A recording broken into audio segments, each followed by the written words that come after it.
Hello everyone, hope you are all doing well. It's your colleague Marwa Abu Jarir. Today in my presentation, I'm gonna provide you guys some information about two main strategies in translating theories, which are communicative and semantic translation. So, as Iri Cicero in continuing through Stigerum, Lothar, Dryden, Titler, Schleiermacher, and other scholars, opinions of translation varied between literal and free, faithful and durable, exact and natural translation, depending on whether the bias was in favor of the author or the reader, the source or the target language of the text as well. So, a more scientific approach to translation emerged in 19th century, contending that some books must be faithfully translated while others should not be translated at all. Since the advent of modern linguistics, which was predicated by Titler, as well as communication theorists and non-literary translators, most notably in NIDA, First Scholar, and the Bising School. The emphasis has generally been placed on the reader, on effectively and to informing the reader. Now, the equivalent effect principle of translation, according to Kohler, tends to trump all others, especially the predominance of any formal elements like word or structures. And now, as we know, the primary issue in translating theory and practice will always be the conflict of loyalties and the disparity between the emphasis between source and target language. However, if the preceding phrases were substituted as follows, I think the gap might be reduced.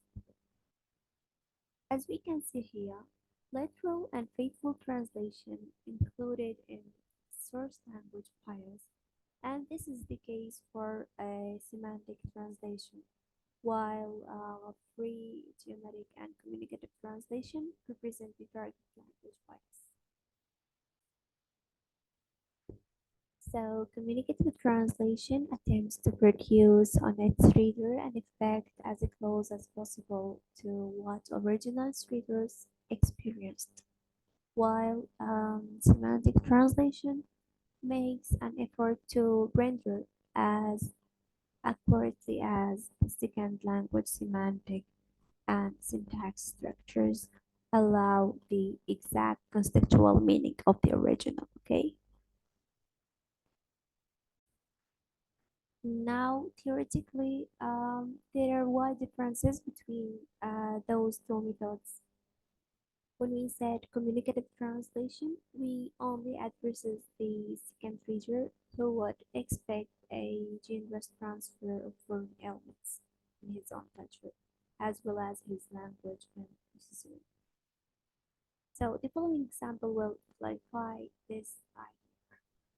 After a hard day, Sammy prepared blood and bone meal to restore his strength. It's translated into بعد يوم شاق حضر يا سامي وجبة دسمة ليستعيد قوته. So here we translated blood and bone meal into وجبة دسمة. Note that the meaning of blood and meal in Arabic is الدم المجفف, which is a dried powder help plants to grow. While in semantic translation, we remains within the original culture, and which means it doesn't depart from the source culture and only helps the reader to understand the text implication if they constitute the essential human message of the text. And the following example shows that we preserve the original meaning while using semantic translation.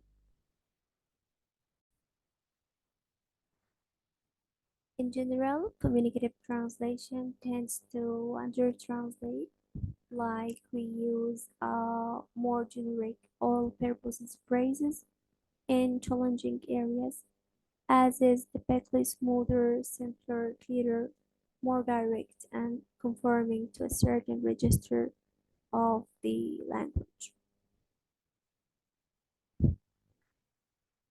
So we noted that semantic translation is typically more complex, more awkward, more detailed, more interested in the transmitter's cognitive process that in his or her intended goal. Moreover, it has a tendency of or to over translate and to be more specific than the original and corporates more.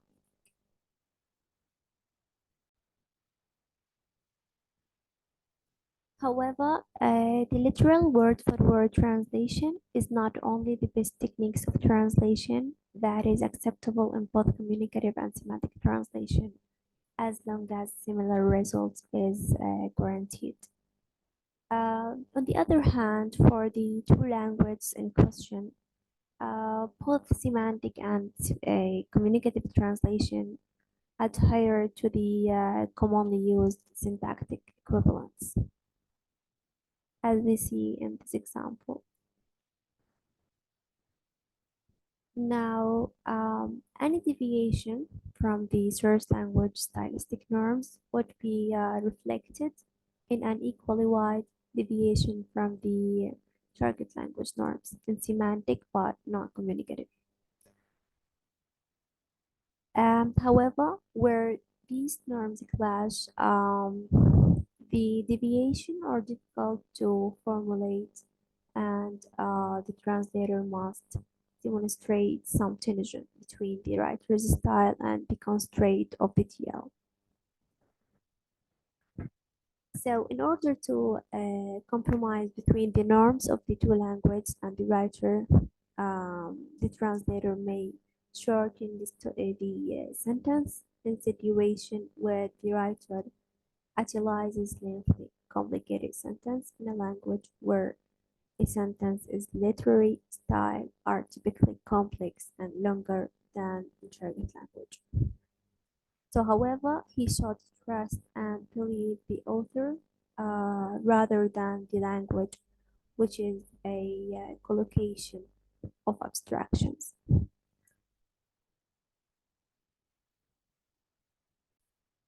So, when a text conveys a universal message rather than one that is specific to a culture, and when a context is just as important as style, communicative and semantic translation may be very coincide.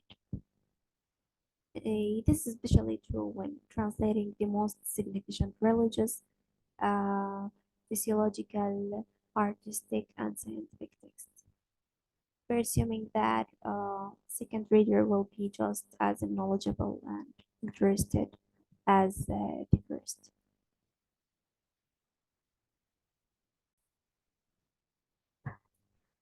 Now, in translation of both communicative and semantic, the produced versions will be closer to each other than the original text if bifurcate is done at a later stage of analytical or cognitive translation on the source language text to transform it into the source or the target language.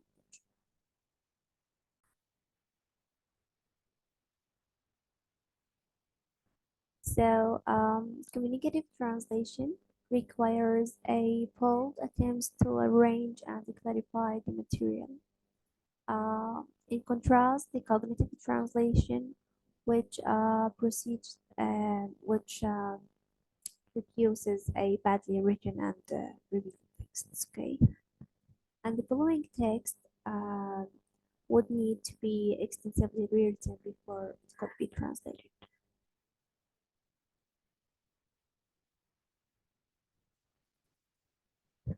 It's presuming that while communicative translation may be better, it may be gain more force and clarity what is loses in semantic content. The semantic translation is always inferior to the original because it involves meaningless.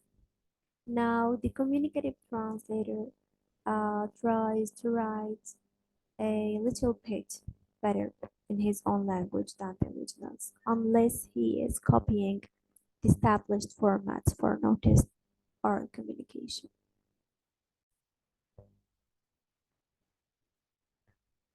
Since the primary goal of communicative translation is to have an influence on its reader's mind, which can only be confirmed by observing their mental and bodily response, the form seems to be restricting. In a way, communicative translation adds a new level to semantic translation by adapting and making the original's physiological and cultural content more understandable to the reader.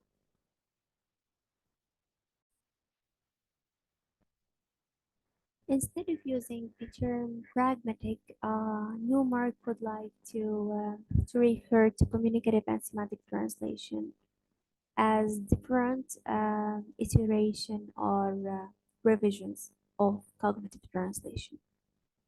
And the cognitive elements may soon have to be abandoned in both situations because the target language and the source language perspective uh, on the same difference may differ. Now, moving from literal translation to semantic translation to get the results in a similar translation unit and tighter match between the text and the original's figurative and formal elements, including its sound effects. Therefore, the text becomes more sensitive and the length of sentence, no matter how long or short they are, the position of the clauses and the word positions for emphasis are all preserved unless the arrangements between the norms of the source and the target language is extensive considered. So the writing becomes smoother, lighter, more idiomatic, and simpler to read when communicative translation is used.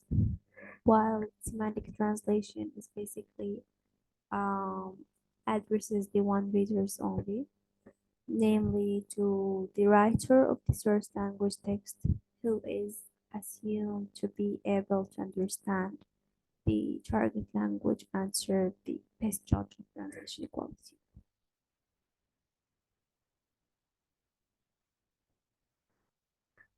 So when using semantic translation for this example, it will be translated in this example is a matter of life or death. It will be translated into in semantic translation, and that is inferior than the original and it's more detailed remains within the original cultures. Okay. While in communicative translation, we translated it into إنها مسألة مصيرية. It's likely to be smoother, simpler, clearer, and attempts to produce the same effect of the target language. So, guys, that's all for my presentation. Thanks for listening.